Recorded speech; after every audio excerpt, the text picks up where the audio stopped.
Chapter 6. A Thief in the Craft Shop. At first, the sign over Ralph's cage was the cause of argument.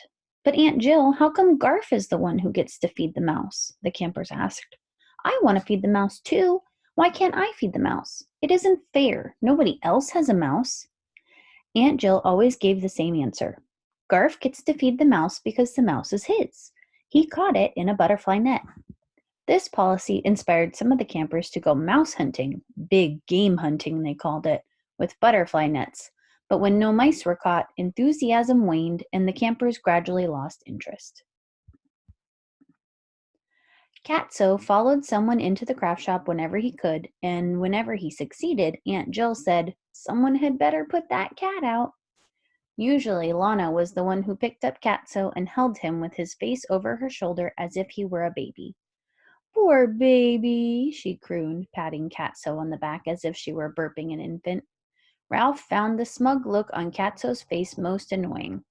Garf was happy, but Ralph was not. The boy showed no signs of running away, and now that he abided by the rules, the two were never alone. The bars of Ralph's cage enclosed a very small area, and no matter how fast he ran on his wheel, he remained in the same place. He began to sit motionless for long periods of time while he thought more and more about the freedom he had enjoyed back at the Mountain View Inn. He missed those long corridors and his exciting expeditions in search of food. What he had once called crumb scrounging now seemed a test of courage. He even came to admit that he missed his little brothers and sisters and cousins. They were nuisances, but they were livelier than a grumpy hamster. Perhaps he wouldn't mind giving some of the little mice, boy mice of course, short rides on his motorcycle after all. Most of all, Ralph missed that motorcycle. He clutched the wires of his cage and, recalling the nights he had sped through the corridors of the old hotel while guests snored behind closed doors, tried to pretend they were the grips on his handlebars. It was no use. The wires remained what they were, the bars of a small prison, higher but not as long as an economy-sized Kleenex box. Ralph grew listless. So great was his homesickness that choice tidbits from the dining hall tempted him less and less. He sometimes skipped meals, preferring instead to curl up in a corner under some shredded paper where he dozed, dreaming of dark nights, smooth floors, and speed. "Cheer up," said Chum. "You'll get used to a cage." Ralph did not answer. He wanted to be alone with his thoughts. Garf, on the other hand, no longer wanted to be alone. He came into the craft shop to tend Ralph while other campers were present, and soon he became interested in the tools in the shop and finally went to work with some other boys, building wooden boats to float in the irrigation ditch. One long morning, Ralph passed the time by watching a girl named Karen. Karen was one of the older campers, a girl 12 or 13 years old with long blonde hair, which that morning was wet. All the older girls washed their hair several times a week. Karen was making an old plastic bleach bottle into a piggy bank. She turned it on its side so the handle was on top, glued corks in place for legs, cut a slit under the handle, and painted eyes above the spout, which was now the piggy bank's snout. Ralph noticed that Karen paused from time to time to scratch her left arm. Finally, Karen set her paintbrush across the top of the paint jar and removed her wristwatch, which she laid on the shelf beside Ralph's cage. He could hear it tick. She scratched the spot where the watch had been, returned to her painting, and then stopped to scratch again. "Karen, let me see your arm," said Aunt Jill, who was showing a boy how to lace together a wallet. "Why, it looks to me as if you have poison oak. You had better go see the nurse about it, and be careful not to scratch it." "But Aunt Jill, it feels so good to scratch," said Karen, tossing back her hair. "I know, but scratching only spreads the poison oak and makes it worse," said Aunt Jill. "Now run along and see the nurse. I'll wash out your paintbrush for you. It's almost time for the dinner bell." When the bell rang for the noon meal and the craft shop was empty, Ralph felt his fur rise along his spine. Sure enough, just as he expected, there was the curious paw of Catso exploring the hole in the screen door. Then the pink nose appeared. Catso must have pushed hard, because the rusty screen gave way and the rest of his head appeared. Catso did not stop there. He pushed and wiggled until he got one shoulder and then the other through the hole. Then came Catso's front feet, followed by the rest of the beast. Catso was in the craft shop. Where was Sam? Ralph scuttled to the far corner of his cage, where he turned his back to the world and tried to make himself invisible. He heard Catso land lightly on the workable table beneath his bench and knew that this time there was no one to snatch the cat and shove him out the door. Ralph waited, but when nothing happened, he summoned the courage to peek over his shoulder. Catso was calmly washing himself and appeared not to notice. Ralph was not fooled for an instant. He knew Catso was aware of every move he made. Drat that cat, he thought bitterly as his heart beat faster than the tick of the watch on the shelf beside his cage. Catso licked his right paw over and over with great care and began to wash his right ear. That's right, thought Ralph, take your time. He was worn out from bracing himself for the pounce that did not come. A real war of nerves, he thought. Just what that cat wants. He's got me where he wants me, and he knows it. Catso groomed his left paw, currying his fur neatly in the direction of his toes. He used his teeth to pull bits of dried mud from between his paw pads, and then began to scrub his left ear. Well, come on, thought Ralph, get it over. You don't have to be so neat. He would just as soon be knocked off his shelf by a cat with dirty ears as a cat with clean ears. Catso finished washing, looked at Ralph, and glanced away. Ralph, who was familiar with that maneuver, thought, "Here it comes." But this time Ralph was mistaken. Catso's attention had been caught by the leather strap of the wristwatch hanging over the edge of the shelf. He tapped it with a curious paw and watched it swing back and forth. Ralph's blood chilled as claws appeared from the exploring paw that batted the strap once more. Then the claws hooked the watch strap and dragged the watch down to the work table. Why, that cat actually thinks the watch band is a tail, thought Ralph in astonishment. Catso sat very still, listening to the watch tick. He batted it experimentally with his paw, but the watch lay as still as any terrified mouse. While Ralph watched in fascination, Catso picked up the watch in his mouth, and with the strap hanging down like a tail, leaped from the table to the floor, where he dropped the watch, batted it about, picked it up again, and slipped out through his hole in the screen door. Ralph ventured out of his corner and with shaking paws clung to the wires of his cage to see what happened next. Catso played with the watch a while on the bamboo leaves, but when the cook with a pan of scraps in hand opened the kitchen door, the greedy animal dropped the watch and ran off to be fed.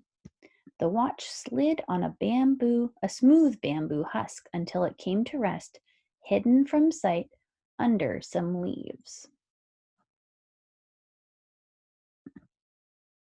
Talk about close calls, said Chum. Silly cat, said Ralph in a weak voice. Ralph was dazed by the whole experience, but he noticed Garf leave the dining hall when the campers began to sing one of their favorite songs. Up in the air, junior birdmen, up in the air and upside down. Up in the air, junior birdmen, keep your noses off the ground. Come into the craft shop, Ralph pleaded silently. True to his promise to Aunt Jill, the boy did not enter the craft shop, but sat alone with his thoughts, twirling idly in a tire suspended from one of the trees and singing to his private tune. When you hear the doorbell ringing and see the badge of tin, you'll know the junior birdmen have turned their box tops in. Birdmen. Yeah! Before long, Kieran, her left arm covered with white lotion, came running into the craft shop with two of her friends. My watch! She cried, sending Ralph scuttling into a corner. It's gone! Somebody must have taken it, said one of her friends, an older girl who was wearing polished English riding boots. I'll bet it was that Garf Jernigan, said the second friend. I'll bet it was too, said the girl in English riding boots. I saw him leave the dining hall early. She brushed dust from the toe of her boot. Girls who owned English riding boots were proud of them and shined them often. Kieran tried to be fair. We don't know it was Garf, and we didn't see him come in here. The girls crowded out through the screen door to meet Aunt Jill, who had paused on her way to the shop to talk to someone. Aunt Jill, they cried. Karen's watch is gone. Aunt Jill, we have a mystery, cried Lana, who had tagged after the older girl in her dirty cowboy boots. She liked the dirt on her boots, which showed she was not a newcomer to camp. Everyone wanted to hear about the missing watch. Campers crowded around Aunt Jill and the three girls. Through the open window, Ralph could hear snatches of conversation. Aunt Jill, I'm sure I left it on the shelf beside the mouse cage. I'm positive. Looked every place. And I saw Garf.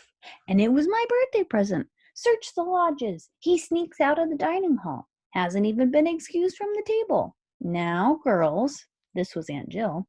Well, I don't care. He acts funny. That cat really has fixed things now, thought Ralph as the campers gathered on the benches and at the old school desks under the walnut trees. One of the counselors led the singing, and then Aunt Jill stepped up on the platform. Campers, I have some unhappy news today, she began. Kieran's watch is missing from the craft shop, where she is sure she laid it on a shelf. It was not an expensive watch, but it was a birthday present to Kieran, and she would like very much to have it back. Here Karen nodded her head vigorously, and Aunt Jill went on. We are not going to search the lodges as someone suggested. We are going to let the person who took the watch return it, because it is the right thing to do. A lot Catso cares about doing the right thing, thought Ralph.